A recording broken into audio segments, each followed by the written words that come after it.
Mario Amorós es historiador, periodista y escritor. En los últimos 20 años ha publicado otros tantos libros, la mayoría de ellos centrados en Chile y más concretamente en la dictadura de Pinochet, aunque también se ha ocupado de la dictadura franquista. Fruto de esto último son sus libros El hilo rojo, Memorias de dos familias obreras o Argentina contra Franco, por citar solo dos ejemplos.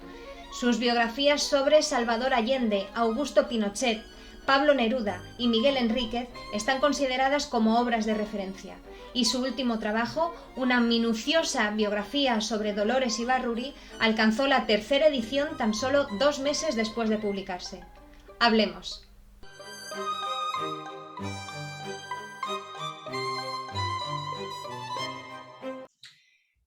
María Amorós, ¿qué tal? Bienvenido.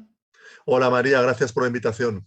Muchas gracias a ti por aceptarla, de verdad que es un privilegio tenerte aquí. Gracias. Bueno, acabas de publicar, en septiembre salió tu último libro, que es la biografía de Dolores Ibárruri. ¿Por qué elegiste este personaje? Bueno, por una parte, fue un proyecto que empecé a pensar en él hace varios años.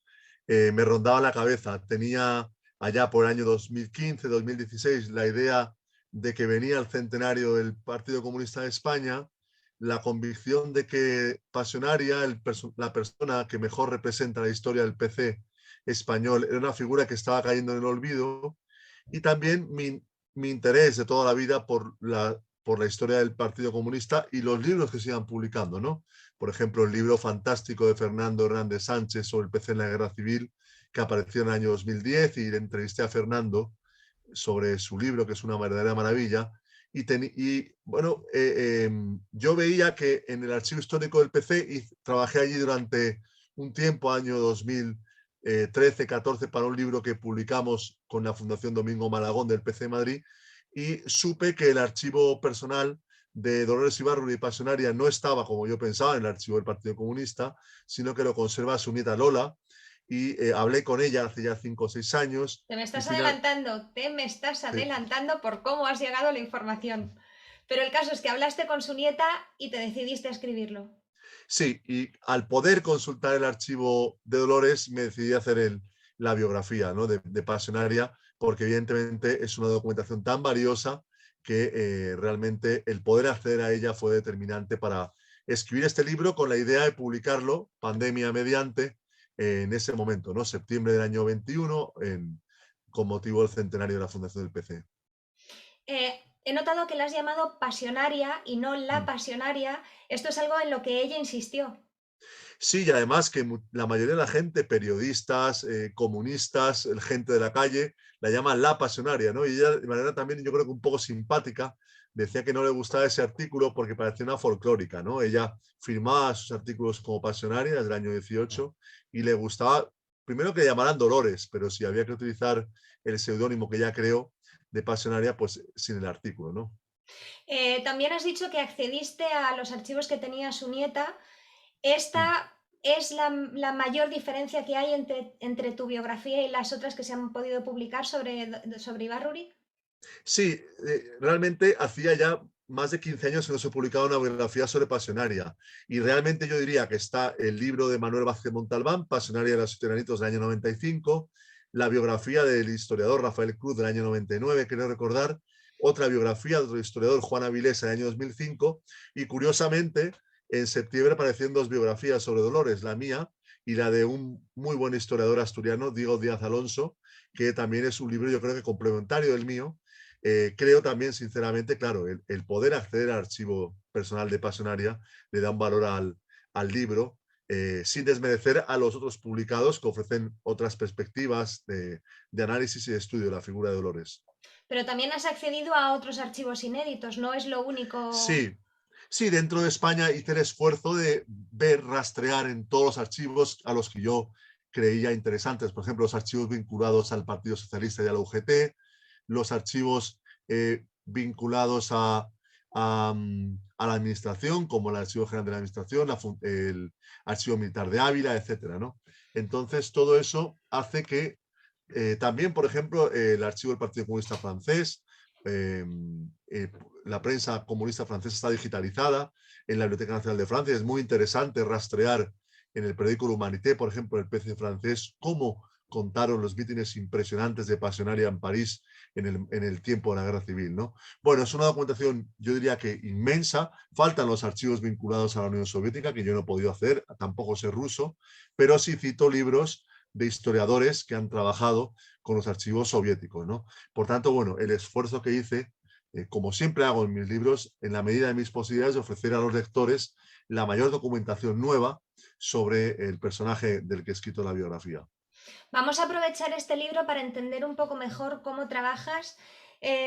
¿Cómo sabes con quién tienes que hablar o a dónde tienes que ir a buscar? Bueno, claro, cuando uno, digamos que mi método sería, primero, ahora por ejemplo, estoy con otra biografía, ¿no? de Víctor Jara. Primero, uno evidentemente tiene que saber lo que se ha publicado sobre Pasionaria, ahora sobre Víctor Jara, ¿no? ¿Qué se ha publicado? Segundo, qué archivos otros historiadores han trabajado. Y tercero, es un trabajo muy interesante, muy bonito de averiguar, contactar con archivos para saber si hay documentación. Porque claro, evidentemente sobre Pasionaria, en el archivo histórico del Partido Comunista que está en la Universidad Complutense, en la calle Noviciado de Madrid, o en su archivo personal, hay una cantidad de documentación impresionante, ¿no? Pero realmente luego uno tiene que ir preguntando archivos. Por ejemplo, te pongo un ejemplo. Dolores admiraba mucho a Miguel de Unamuno, vasco como ella, Unamuno socialista a principios del siglo XX, escribió en el periódico La lucha de clases del Partido Socialista en Vizcaya hasta el año 37, periódico donde parece que Dolores, yo no lo he podido comprobar, pero ella lo dijo, también publicó algún artículo. Entonces me dirigí a la Casa Museo Unamuno de la Universidad de Salamanca para preguntar si había correspondencia entre Unamuno y Dolores Ibarruri. No la hay. Muchas veces uno tiene que hacer estas esfuerzos, pero si lo hubiera habido, encontrar una carta entre Unamuno y Dolores Ibarruri hubiera sido impresionante, ¿no? Porque nadie no se conocía. Por tanto, muchas veces uno hace un esfuerzo muy interesante de dirigirte a archivos. Evidentemente, Internet ayuda mucho también y la digitalización a hacer ese trabajo, no hay que ir físicamente, pero intentar abarcar la mayor cantidad de documentación posible. Yo, por ejemplo, le saco también, como soy periodista, mucho partido a la prensa como fuente histórica, como fuente para recrear el aroma de los acontecimientos, el momento en que se vivía, la descripción de los lugares, de los hechos, de la manera más vívida, como es un reportaje en la prensa, por ejemplo, lo que te decía de esos mítines de Dolores en París, en el velódromo de invierno, un lugar donde después en la Guerra Mundial el régimen títere de Vichy confinó a miles de judíos y de allí los llevaron a los campos de concentración y de exterminio. Pues ahí en ese velódromo de invierno Dolores protagonizó mítines impresionantes, muy bien relatados en la prensa, que uno puede, parece incluso vivir esos actos políticos, no vivir ese momento de la historia. ¿Cuándo sabes? Quiero decir, vas al archivo de la nieta de Dolores. ¿Terminas ahí y luego pasas a otro archivo o vas de uno a otro, de uno a otro? De manera paralela, sí. Uno va avanzando. También, claro, en cada caso es diferente, ¿no? Pero, por ejemplo, tuve la suerte de acabar de ver el archivo de la nieta de Dolores en enero del año 20, es decir, un mes y pico antes de que nos confinaran, ¿no? Con lo cual aproveché el confinamiento para ordenar esas miles de fotografías que hice de la documentación. Bueno, siempre trabajando al mismo tiempo, dirigiéndome a muchas personas o instituciones para ir recopilando documentación, y una vez que más o menos el grueso está recopilado, empezar a escribir.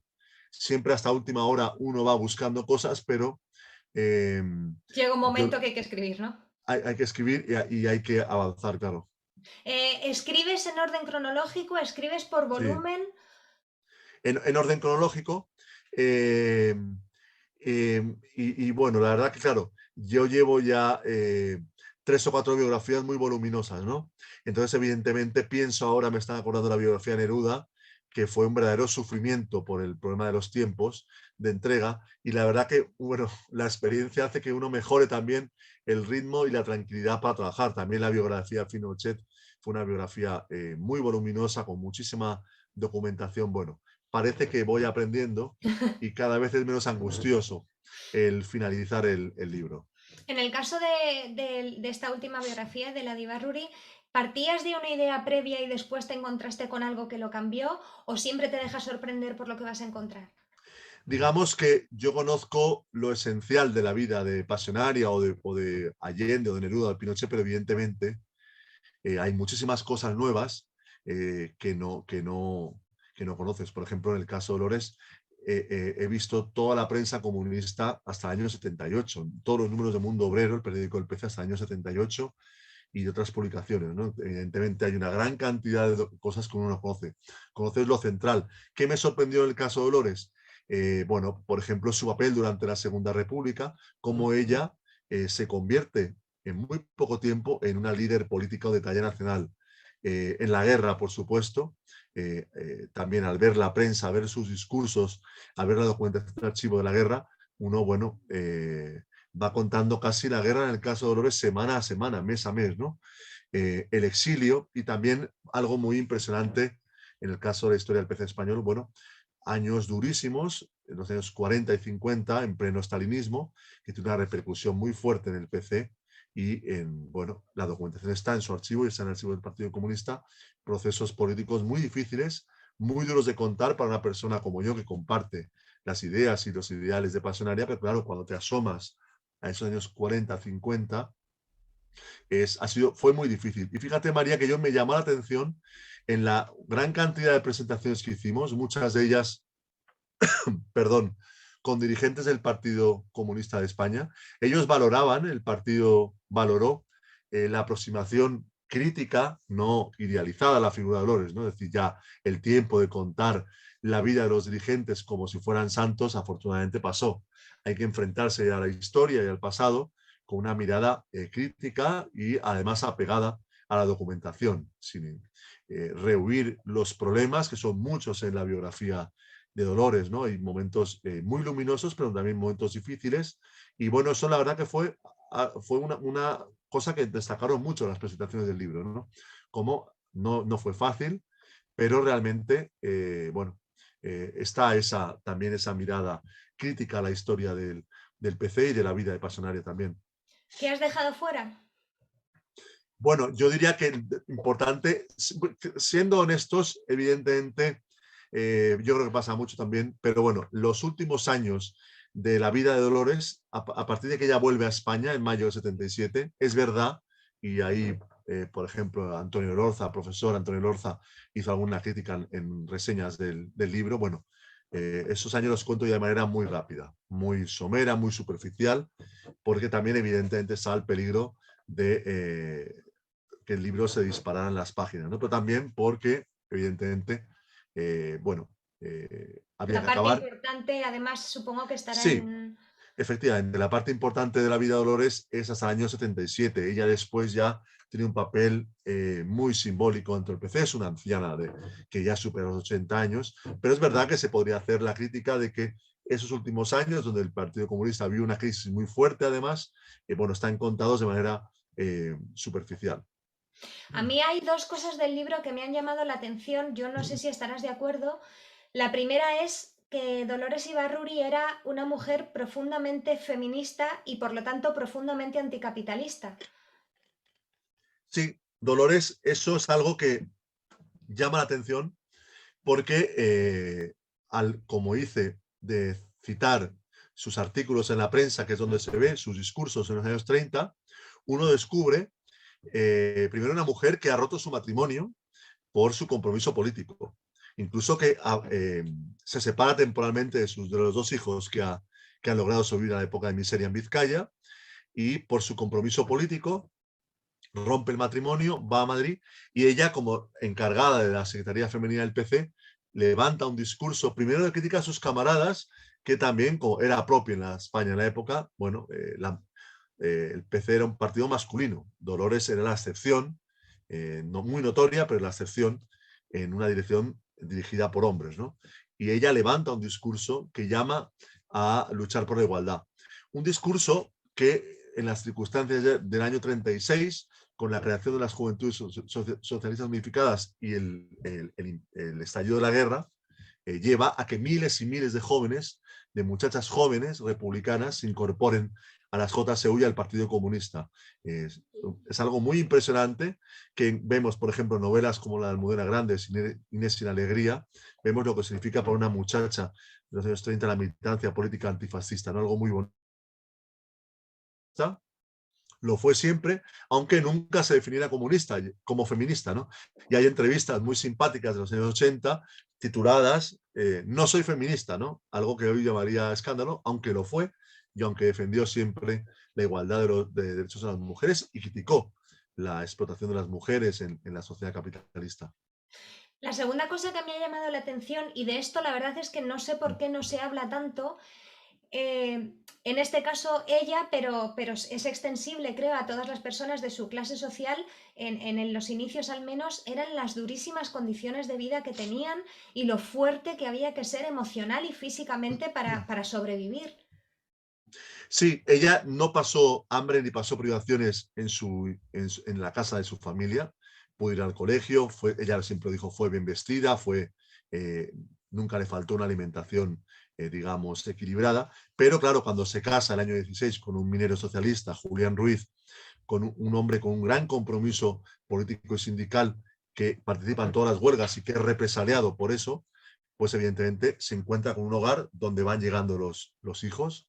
Esther el año 16, buenas 2 años, Rubén el año 20, las trillizas el año 23, Eva el año 28. Esos 6 hijos mueren 4 niñas muy tempranamente en circunstancias dramáticas, porque es un hogar donde falta la comida, donde falta lo más básico, sin luz eléctrica, con condiciones de higiene lamentables, como era común en la España de la época. Y efectivamente, a partir de esa realidad, ella toma conciencia de lo que significa para los trabajadores ese sistema capitalista que imperaba en España en los años 20, además una zona como la cuenca minera vizcaína, donde había una gran riqueza que explotaban los trabajadores, pero de la que se apropiaba esa burguesía naciente de Vizcaya, ¿no? Por tanto, efectivamente, es unos años 20 muy duros para Dolores, que tiene que superar, que tiene que convivir toda su vida con el dolor, con el recuerdo de esas 4 niñas que tuvo que enterrar incluso en cajas de sardinas en el cementerio de Somorrostro, ¿no? ¿Piensas en los lectores cuando escribes? Sí, yo creo que siempre, ¿no? Y como somos periodistas, pues evidentemente todos los periodistas piensan en el lector. Yo siempre recuerdo a mis profesores de la facultad que nos decían que había que contar historias interesantes. Yo creo que la historia evidentemente es algo fascinante, y a veces, por ejemplo, en las biografías siempre, en el caso de Dolores no hay tanto. Es una vida muy dura, pero por ejemplo recuerdo en las biografías de Allende o de Neruda que incorporo hasta casi yo diría chistes, ¿no? Es decir, Allende, por ejemplo, y Neruda fueron grandes. Era un placer entrevistarles, les hicieron una gran cantidad de entrevistas y entonces Neruda o Allende en esas entrevistas jugaban con el periodista, con bromas, con un sentido del humor muy interesante.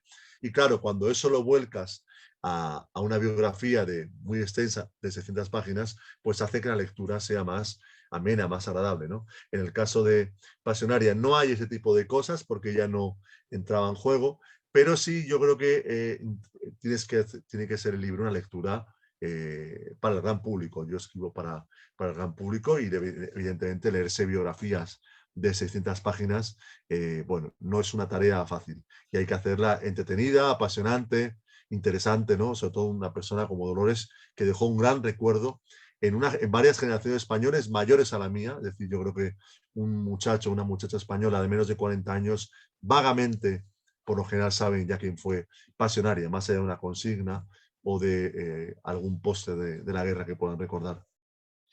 Con esta respuesta hemos llegado al entretiempo.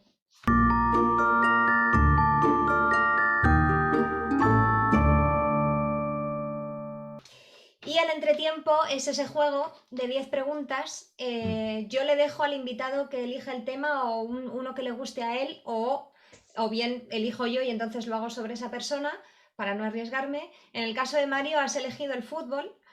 Que sepas que me he reunido con un cónclave de expertos Sí. para sacar estas preguntas, A ver, que están ordenadas de menor a mayor dificultad. a ver. Un par por lo menos vas a saber, ¿vale? Bueno, espero. ¿Qué jugador le negó el saludo a Pinochet en 1974? Carlos Castelli. Perfecto. ¿Qué equipo es el líder actualmente de la Premier League? El Manchester City. Perfecto. ¿Cuántos equipos hay en primera de la Comunidad Valenciana? 4. ¿Qué son? Elche, que es mi equipo, Villarreal, Valencia y Levante. Perfecto. ¿Cómo se llama el estadio de Eibar? El Eibar y Purúa. Mario, estás por ahora Te lo dije. de 10. ¿Cuál es el equipo que ha ganado el último Mundial de Clubes? El Chelsea, Perfecto. ¿Cuántos balones de oro tiene Messi y cuántos Cristiano Ronaldo? 7-5. En 2006, el Villarreal llega a semifinales de la Champions. ¿Quién falla el penalti? Riquelme. Ni termino la pregunta. Esto ya es de premio. A fecha de hoy, estamos a finales de febrero, aunque la entrevista se emitirá un poco más tarde. ¿Quién es el máximo goleador español de la liga y quién es el máximo goleador extranjero? Extranjero Benzema y español o José Lu o de Tomás, pero en este momento no estoy seguro. De Tomás, venga, venga. ¿Cuál fue el resultado final del Mundial del 78 y quién marcó los goles del equipo ganador? Argentina 3, Holanda 1. Kempes debió marcar 2 y el otro no me acuerdo. Bertoni, no, pero bueno. Pero ¿cuál de estos equipos tiene más títulos sumando la Liga, la Copa de Chile y la Supercopa? ¿Universidad de Chile, Universidad Católica o Colo-Colo? Yo diría que Colo-Colo. Colo-Colo 47 y los otros dos están empatados a 24. Mario, has acertado todas las preguntas. Ya te lo dije. Perfecto, sí, no tenía yo mucha fe, pero sí. Vamos a pasar a la segunda etapa de la entrevista. Has escrito más de 20 libros en 20 años. Tú mismo estabas hablando de la profusa investigación que tienes que hacer antes de publicarlos, del volumen de documentación que tienes y que además muchos de esos libros cortitos no son. ¿Cómo sacas tiempo para publicar uno por año? Es mi trabajo. Es un trabajo que me encanta, pero también es un trabajo que exige un gran sacrificio de tiempo y de disciplina, ¿no? Me gano la vida no solo con estos libros, hago también otras cosas profesionalmente, pero son trabajos efectivamente que exigen un gran sacrificio y una gran disciplina, con jornadas de trabajo muy largas, con vacaciones muy cortas, pero que tienen para mí la recompensa de la acogida que tienen. En el caso de Dolores, el libro tuvo una acogida fantástica en España en estos meses, además en el marco del centenario del Partido Comunista, que para mí es muy importante. Y en el caso de Chile, que es mi otro gran tema de trabajo, bueno, pues la aceptación y el reconocimiento que mi trabajo tiene en Chile es algo que a mí me conmueve, que he podido comprobar ahora también en mi último viaje. Bueno, todo eso hace que compense el sacrificio que supone hacer libros que evidentemente tienen unas ventas respetables, pero no son bestsellers como el gran público entiende que es un bestseller, ¿no? Se venden bien, y me dan derechos de autor correctos, pero no, no tan grandes como evidentemente tienen otros autores mucho más conocidos.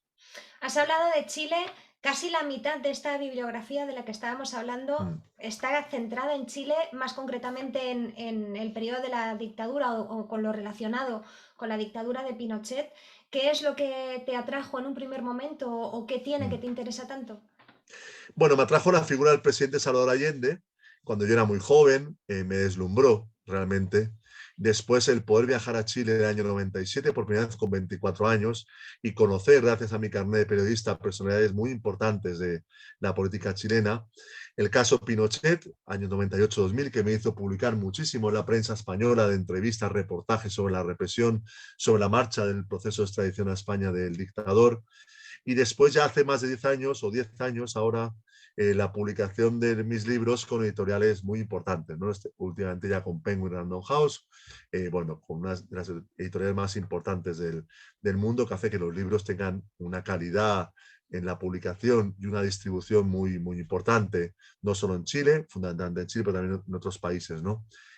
Bueno, eso hace que ahora ya también, claro, hace ya media vida que viajo a Chile y no solo es por la figura de Allende y por un proceso histórico como el de la Unidad Popular fascinante y apasionante, sino también tengo una gran cantidad de amigos, conozco todos los archivos, conozco una gran cantidad de lugares donde poder encontrar documentación que hace que el trabajo sea, bueno, muy estimulante. Para la gente que no conozca bien o nada la dictadura de Pinochet, ¿qué tres rasgos destacarías? Es decir, si tienes que saber algo, que sepas estas tres cosas, ¿qué dirías? Mm. Primero que, evidentemente, el impacto tan impresionante que tuvo el golpe de Estado en Chile del 11 de septiembre del año 73, en un continente como América Latina, donde había golpes de Estado cada año en muchos países, el impacto procede de que acaba con un experimento político insólito en la historia del siglo XX, fascinante como fue el de la Unidad Popular, la llamada vía chilena al socialismo. Eso explica la conmoción mundial que significó el golpe en Chile, la muerte, la inmolación de Allende en la Moneda, la muerte, el asesinato de Víctor Jara, la muerte de Neruda, que hoy se investiga en Chile si fue un asesinato. Eso da paso a un régimen militar, como otros en América Latina, pero una dictadura que tuvo la capacidad de plantear un proyecto de refundación de Chile. Hay un primer año y medio donde Pinochet coquetea con lo que sería un franquismo trasladado a Chile, pero que en una situación económica difícil, él, el dictador, entrega el timón económico del país a los Chicago Boys, a economistas chilenos entrenados en la Universidad de Chicago desde finales de los años 50, que ponen en marcha de manera brutal un plan de shock de implementación del programa económico neoliberal. Fíjate, María, que esos economistas habían trabajado en el año 70 en la candidatura, ¿Los chilenos o los estadounidenses? los chilenos, esos jóvenes economistas chilenos entrenados, y nunca mejor dicho, en la Universidad de Chicago desde finales de los años 50, habían trabajado en el año 70 con la candidatura del candidato a la derecha, Jorge Alessandri, que pierde contra Allende. Los propios dirigentes de la derecha chilena les dijeron que era un programa radical, inaplicable en democracia, por la brutalidad que significaba, ¿no? Es Pinochet quien les entrega el poder para ponerlo en marcha, y eso hace que entendamos mejor lo que está pasando en Chile desde el año 2019, esa rebelión ciudadana contra un sistema económico-social profundamente injusto. Después, evidentemente, la represión, la violencia del régimen de Pinochet, que eso es común a otras dictaduras en América Latina, para que nombrar otros ejemplos, ¿no? Y la crueldad del propio personaje, ¿no?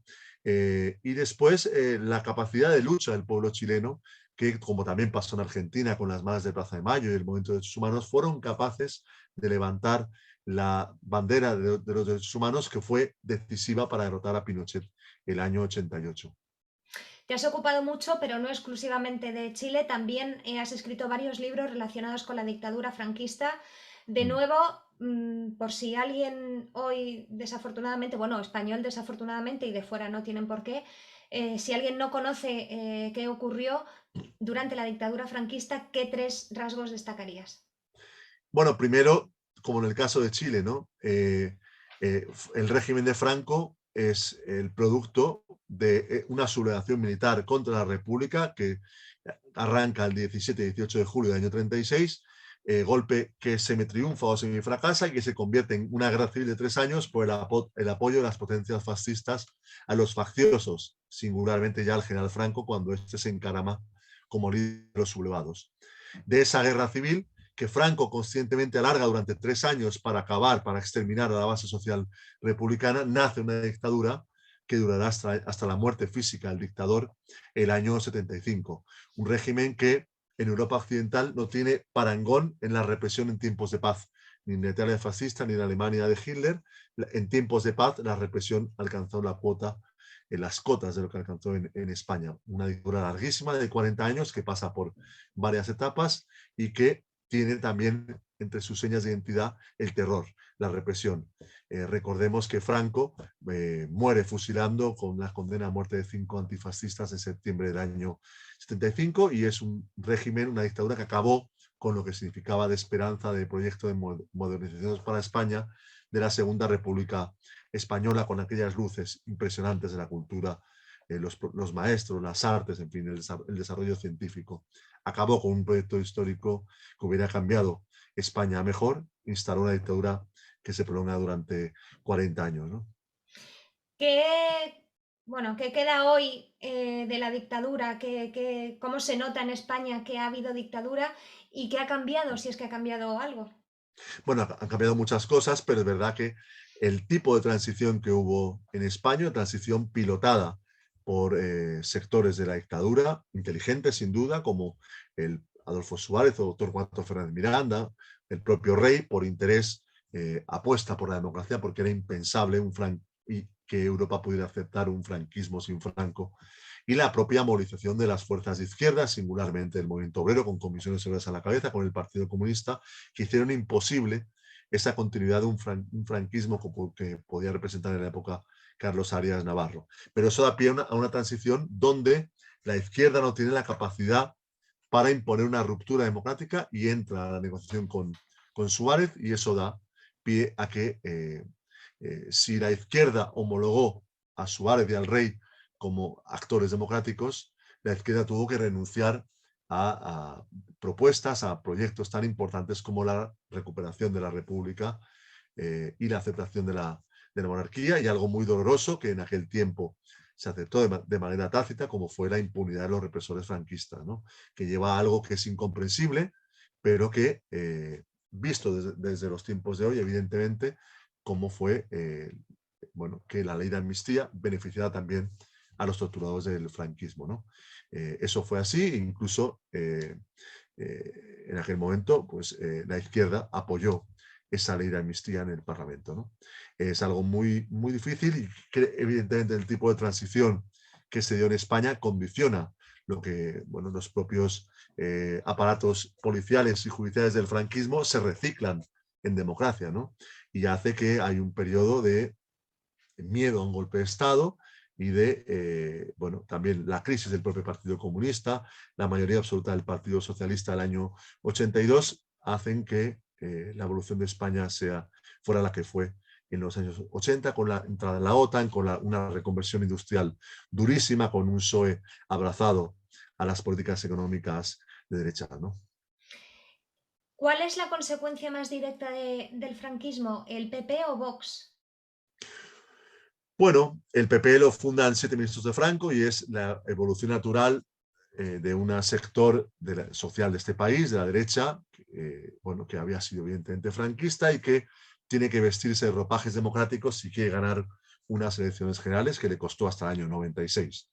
Y Vox es una sorpresa, al menos para mí, yo creo que para mi generación, nunca pensamos que veríamos a una extrema derecha, bueno, ya hoy disparada en las encuestas, más aún después de la crisis tan tremenda del Partido Popular, y que reivindica abiertamente y sin ningún pudor la dictadura y que plantea políticas muy duras en restricción de derechos, en involución de derechos de las mujeres, de los colectivos homosexuales, por ejemplo, ese odio a la inmigración tan increíble, a la xenofobia. Bueno, es algo impensable que evidentemente muchas personas están explicando continuamente, pero que es algo sorprendente, ¿no? Como en la España del año 2022 tenemos un partido de extrema derecha que plantea con un gran éxito electoral este tipo de discurso y de propuestas. ¿Y eso es porque no se cerró el franquismo o porque España no ha cambiado? Yo creo que es otra coyuntura ya. Es decir, durante mucho tiempo, los años 70, 80, 90, los sectores abiertamente fascistas que reivindicaban la dictadura eran prácticamente dinosaurios, ¿no? Políticos, sectores muy nostálgicos de la dictadura que se concentraban cada 20 de noviembre y la cosa no iba más allá, ¿no? Vox es algo diferente. Evidentemente, algunos de esos dirigentes pertenecen a familias franquistas de un gran lustre, pero es un discurso político que encaja mejor, yo diría, con esta ola reaccionaria que recorre el mundo: Trump, Bolsonaro, Orbán en Hungría, Salvini en Italia, Le Pen en Francia. España tardó en incorporarse a esa ola. El Frente Nacional en Francia es un partido muy importante electoralmente hace ya mucho tiempo, y en España pensábamos que no llegaría y llegó. Ya está aquí hace un tiempo y ahora el desafío es, bueno, cómo enfrentar esta marea reaccionaria que ha llegado a España, ¿no? Y que seguramente nos tiene desconcertados. Es verdad que yo creo que electoralmente se nutren fundamentalmente de votantes del Partido Popular, porque si uno suma los bloques políticos, hasta ahora no hay una penetración de Vox en el electorado tradicional de la izquierda, ¿no? Pero eso ha pasado en otros países, ha pasado en Italia, ha pasado en Francia, y bueno, es un verdadero desafío democrático que no pase en España, porque por el propio sistema electoral español, en Francia el sistema electoral impide que la extrema derecha hasta ahora tenga una representación en la Asamblea Nacional importante, o supuestamente impedirá que lleguen a la presidencia de la República, porque siempre hay un cordón sanitario, una concentración del voto en los candidatos democráticos, pero en España el sistema es parlamentario y hay una distribución capilar de los diputados, ¿no? Entonces no es una quimera pensar que algún día Vox más PP den mayoría en el Congreso de los Diputados, ¿no? Estabas hablando al principio de la entrevista de cómo te habían alabado la mirada crítica que tenías hacia la vida de Pasionaria. Después también has hablado de tu interés por Chile, por tu fascinación por Allende, y supongo que asociado a esto estará un desprecio o un detestar a Pinochet. ¿Cómo impides que eso condicione tu trabajo? Claro, efectivamente, como decías antes, ¿no? En la biografía de Dolores hay una gran cantidad de pasajes luminosos, hay aspectos de su vida contados con mucho cariño y de manera muy elogiosa, pero también están esos aspectos difíciles, ¿no? En el caso de Pinochet, que efectivamente es una persona que yo detesto profundamente, mis mejores amigos chilenos son familiares de víctimas de Pinochet, claro, el desafío, al final salen 800 páginas de biografía, ¿no? Entonces, claro, no puedes estar 800 páginas descalificando a Pinochet, se descalifica él solo, ¿no? Ahí el desafío era, fíjate, yo creo que hacer una biografía rigurosa, eh, objetiva en el lenguaje, que los propios hechos hablaran y plantear, en Chile se han publicado una gran cantidad de libros elogiosos, muy malos historiográficamente, pero elogiosos de la figura del dictador, ¿no? Plantear el desafío a quienes defienden a Pinochet, que tienen que ahora confrontarse con esta biografía que cita todos sus discursos como dictador, que cita miles de noticias de prensa, que tuve la suerte de poder acceder y ser hasta ahora el único historiador que lo ha hecho a su expediente personal en el ejército chileno, a su hoja de vida. Bueno, todo eso está ahí. Sus notas del colegio, su paso por cada uno de los regimientos militares donde estuvo destinado, ver los papeles del archivo del Ministerio de Relaciones Exteriores de Chile de cuando estuvo detenido en Londres, cómo operó el gobierno chileno para salvarle. Toda esa gran documentación está ahí y es un desafío a quienes quieran defender al dictador, tienen que saber que tienen una biografía que sitúa a Pinochet en el lugar que le corresponde en la historia, como un personaje detestable y detestado universalmente, como un símbolo universal de lo que no tiene que ser un militar, de lo que lo que no tiene que ser un gobernante de un país, como un traidor al presidente Allende, como un traidor a la Constitución chilena, como un hombre que no dudó en emplear la tortura y el terror para crear un régimen político y una dictadura con la que siempre soñó con emular a Franco, morir, perpetuarse en el poder hasta la muerte. ¿Le das a alguien el manuscrito antes de decidir que ya está terminado o cuando decides que ya está terminado para ver qué opinan? Bueno, no con otros compañeros, nunca lo he hecho, pero con la editorial sí tenemos un método de trabajo que hay personas que lo leen y mi editor, por ejemplo, mi editora, muy acertadamente me trasladan no comentarios sobre el contenido, pero sí, sobre todo, cuestiones formales, ¿no? Evidentemente, cuando uno acaba un trabajo tan largo, pues hay cosas que se pueden escribir mejor, ideas que se pueden explicar mejor, ¿no? Eso es un trabajo muy importante que la editorial ayuda a mejorar el libro. Pero también te digo honestamente que nunca ninguna editorial me ha censurado nada, he publicado con varias, de lo que, digamos, de cómo yo interpreto la historia de los personajes históricos, ¿no? Mis ideas nunca me las han cuestionado, siempre han respetado esa visión que yo tengo, pero evidentemente todos los libros se pueden mejorar y el trabajo colectivo con la editorial hace que los libros mejoren. Hay 4 biografías tuyas que has escrito, la de Allende, Pinochet, Neruda y Enríquez, que están consideradas como obras de referencia. ¿Eso te genera, ahora que estás con la de Víctor Jara, te genera más responsabilidad? ¿Te motiva más para investigar o dónde te sitúa?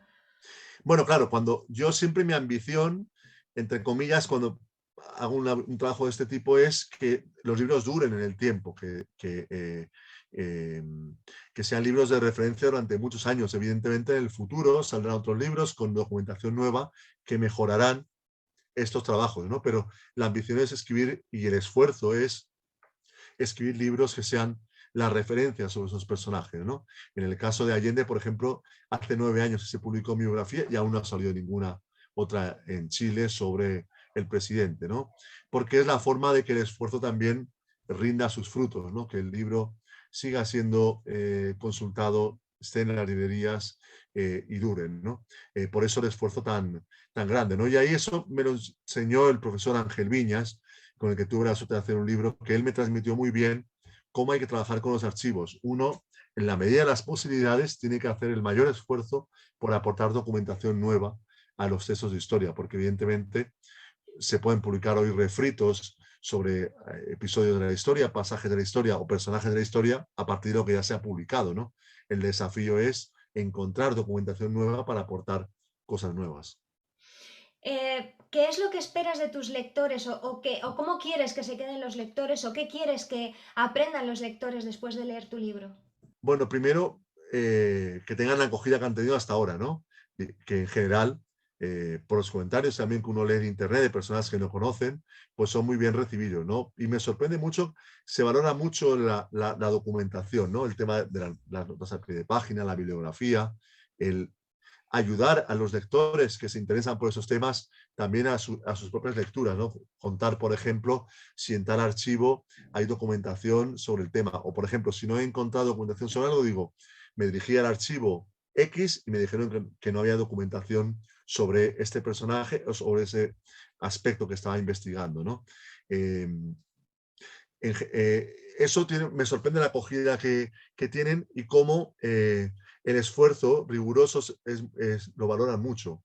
Me sorprende mucho, ¿no? Me sorprendió con el libro de Pasionaria y me sorprende en el caso de los libros de Chile cómo hay un agradecimiento de personas que les encanta la lectura de libros de historia, reconocimiento a ese trabajo, ¿no? Que no se reflejan unas superventas, pero que sí se reflejan un reconocimiento al esfuerzo que uno hace, ¿no? Y eso es importante porque también sirve para ampliar el marco el ámbito de los lectores, ¿no? Que los libros vayan llegando cada vez a más personas. Antes de despedirnos, os recuerdo que os suscribáis si no lo habéis hecho y que si esta entrevista os está resultando interesante, que no sé cómo no va a ser así, por todo lo que está contando Mario, la compartáis para que otras personas puedan llegar a ella. Pero también tenemos las recomendaciones.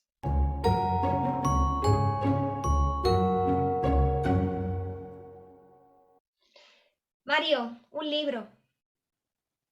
En general, Un libro, sobre cualquier tema. recomiéndanos uno, el que quieras. Bueno, me leí en Navidad El peón de Paco Cerdá. Es un libro que durante varios meses he escuchado a Enrique Juliana, al que admiro como columnista político, recomendar y me gustó mucho. En general, sobre historia de España, recomiendo los libros de Ángel Viñas. Es un gran historiador con un trabajo impecable con los archivos, que cada año también saca un libro nuevo en torno a la guerra civil y el franquismo. También los libros de Fernando Hernández Sánchez, uno de los historiadores que mejor conoce la historia del PC español, que además tiene una pluma maravillosa para escribir.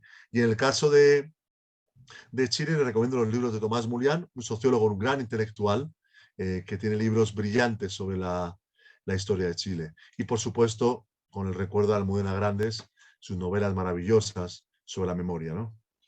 ¿Un disco o una canción? Víctor Jara, cualquiera de sus discos, pero principalmente de sus canciones Manifiesto, donde está, canción que él creó el año 73, poco antes de ser asesinado, donde está el sentido de su compromiso artístico con las luchas del pueblo, ¿no? Cuando dice mi canto es de los andamios para alcanzar las estrellas. Y en general recomendaría las canciones de Víctor Jara en este momento. ¿Una película? También difícil, ¿no? Para quienes nos oyen, sobre Chile, evidentemente, la batalla de Chile, que se pueden ver ya, yo creo, en las redes sociales, se puede encontrar. Es un ciclo de 3 documentales impresionantes y cualquier documental de Patricio Guzmán sobre el tema de la memoria y el pasado reciente de Chile. Y en el caso de España, últimamente no he ido mucho al cine. Me gusta mucho el cine argentino. Quiero ir a ver pronto la última película de Competencia Compromiso. oficial. Sí, que me gusta mucho el actor argentino que sale y Oscar que en general Martínez. me gusta mucho el cine argentino. Me gustó mucho Relatos Salvajes, por ejemplo. Me pareció una película fascinante la primera vez que la he visto muchas veces. Lo dejamos con cine argentino. ¿Y algo que ver que puede ser desde una estatua hasta un cuadro, hasta una ciudad, hasta una obra de teatro o una exposición? Algo que ver. Bueno, mucho que ver, ¿no? Y además después de ese tiempo tan raro que hemos vivido, yo diría, por ejemplo, la casa de Pablo Neruda en Isla Negra, que es un lugar maravilloso, donde uno se imagina al poeta escribiendo a alturas de Machu Picchu, allá por el año 45-46. Eh, Madrid, como ciudad, una ciudad maravillosa, acogedora, con una vida diurna y nocturna fascinante, y tantos otros sitios, ¿no? Que nos hemos perdido el último tiempo, que todo ha sido muy difícil, muy extraño. Yo regresé ahora a Santiago de Chile después de 2 años y medio y fue impactante volver allá después de a recorrer calles que conozco muy bien, a reencontrarme con tantos amigos después de este tiempo tan difícil y ha sido muy impactante, ¿no? También diría, Santiago de Chile es una ciudad no bella, evidentemente, comparada con otras ciudades de América, ni mucho menos, pero una ciudad donde uno puede hacer paseos por los lugares de la memoria impresionantes, como ver el Palacio de la Moneda, o como poner flores en la tumba de Allende, o de Víctor Jara, o de Pablo Neruda, que está en Isla Negra, o ver, si decíamos antes la batalla de Chile, imaginar cómo era esa ciudad cuando el presidente Allende y la Unidad Popular estaban vivos. Pues nos quedamos con la recomendación viajar en general, sobre todo estas 3 ciudades que nos ha dicho. Y Mario, muchísimas gracias por haber estado aquí. De verdad que ha sido un privilegio, ha sido interesantísimo todo lo que has contado. Y quienes no hayáis comprado sus libros, Pasionaria, las 4 biografías que son obras de referencia lo son por algo, y Pasionaria debería serlo también, así que con esos 5 libritos para un año tranquilos tenéis de lectura, así que os los recomiendo yo también. Gracias, Mario. Gracias, María. Un abrazo. Chao.